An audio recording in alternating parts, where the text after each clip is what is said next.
Let's take a tour of my budget. Hi and welcome back. I'm Kamika and this is Well Balanced Wallet, where I help you create healthy money habits and live a life that you love on your current budget. In today's video, we're going to take a tour of my budget and I'm going to show you how I have everything set up and why I chose to do it this way. Let's jump right in. Okay, so this is my October budget. And we're almost right in the middle of the month, so we get to kind of take a look at how everything's going so far.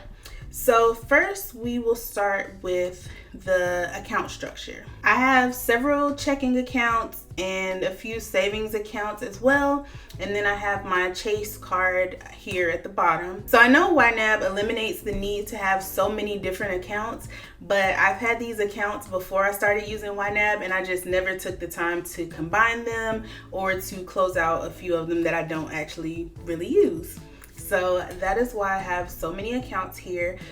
So just to name them, I have account 1, which is the joint checking account that I have with my husband. And then I have checking account 2, which is my personal account that I had before I got married. And we chose not to combine finances until after we got married, and somehow my personal checking account stuck around. Moving on, we have a rent account, and the reason why I have a separate account for rent is because we bank with a credit union, and the credit union is a local one. It's not a credit union that you can find in many places. In fact, we don't even have a branch here in our new location. It's the credit union from our old location. So I felt like we needed a bank that we could actually withdraw money from wherever we go. So we decided to get a SunTrust account, and it just ended up being our rent account. I actually should change the name of it to mortgage since we no longer rent, but I'll do that at another time.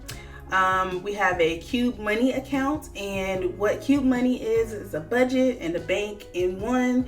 And I tried it out at the beginning of this year, and I do still have a little bit of money in there, but it's not my primary account, but it's still here.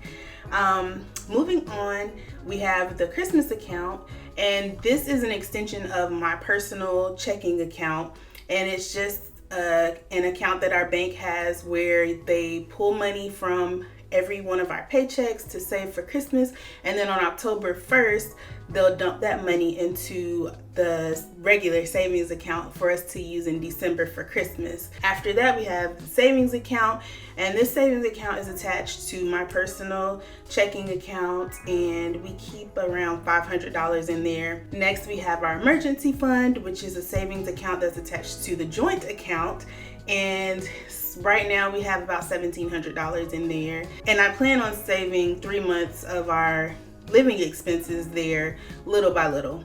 I'm not in so much of a hurry because we do live on last month's income, so we have a little bit of cushion in our budget, but eventually this account will have 3 months of our expenses. And then last, we have the Chase account, which is the credit card.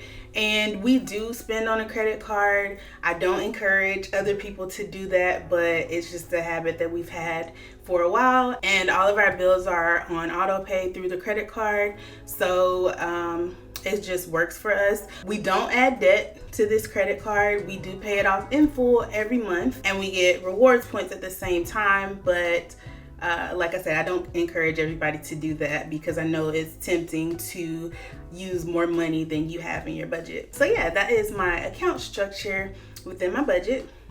So now we're going to move on to our categories. Just here at the top, we have accounts.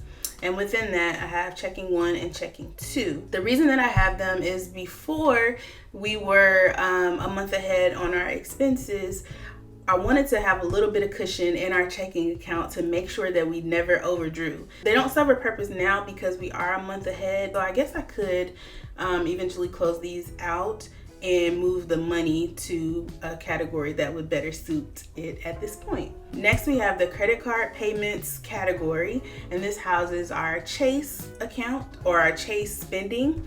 And Ynab automatically created this category group when we added a credit card. So as you can see, we have $770 in there to pay the credit card off at the end of the month.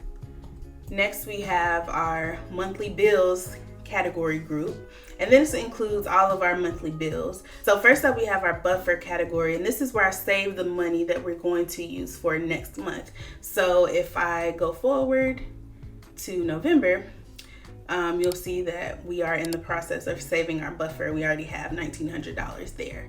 So every time we get paid, I put money there until we reach $3,500. And then after that, we have just our normal bills that we pay every month. And at the bottom of this category group, I have the debt snowball, which is any debt that we're working on paying off at the moment. Okay, next we have our home ownership category group, and this houses our mortgage and our home maintenance and repairs. Next we have our food category, and this is for groceries and restaurants. Then we have lifestyle, and this is for our fun money, household goods, miscellaneous entertainment, and spur of the moment categories. And then we have our sinking funds, and all of these sinking funds are here, but I'm not actively trying to fill them up at this moment. The main one that we're working on is new car. The Christmas account always gets funded because that correlates with this Christmas savings account that we talked about earlier. I'm doing a savings challenge right now. I have 2 more installments to go for the savings challenge, and then we just have a few other things that we are saving for. So that is our sinking funds. Then we have our savings, and this is the savings account over here that we talked about, and also the emergency fund over here that we talked about. Next we have business, and that is my husband's photography side hustle and well-balanced wallet. So that includes the YouTube channel, the blog, and anything else that we do under well-balanced wallet. And then I have a little category for taxes. This is empty because I do have a separate budget for our business information, but sometimes money does funnel into our regular budget, especially if we're paying ourselves that month. So it's here for that purpose. And then we have giving, which is I like to save and give 10% of our income. And then we have investments, and there's nothing here. And this category is serving no purpose at the moment. Okay, so I'm going to expand the main categories here that we use. And as of right now, there is no overspending.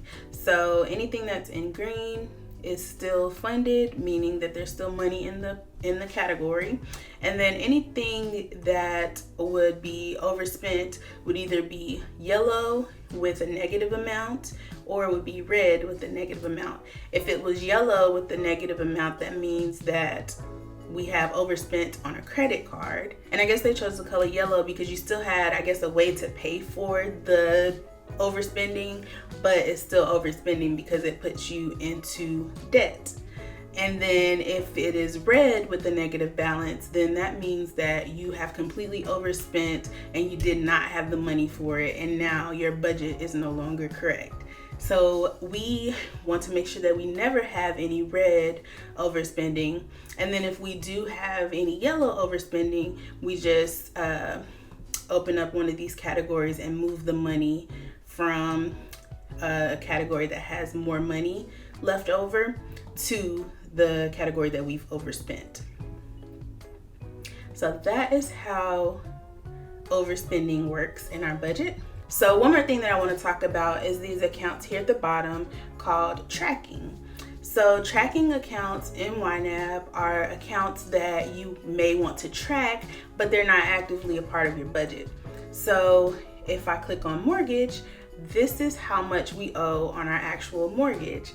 And I just wanted to put it here because I want to track it. I want to see how quickly we are paying down our mortgage. I want to see what happens when we add in this extra $75 payment every month. And it's very humbling to see how much money actually goes towards the mortgage. So we pay $1,200. I think it's $1,212 per month. Of that $1,200, only $247 goes to the actual mortgage, which is the principal. Everything else goes to our interest, which I track here because I am interested to know how much interest we pay over the duration of our mortgage. And then the rest goes to escrow, which is the account that our lender has to house our HOA fees, our taxes, and anything else that gets paid through escrow. So yeah, that's where the remaining part of our 12/12 goes each month. So it's always fun to track that and see what happens. So that's why I have those in my tracking. And then I also have this HSA account for that goes with my medical insurance.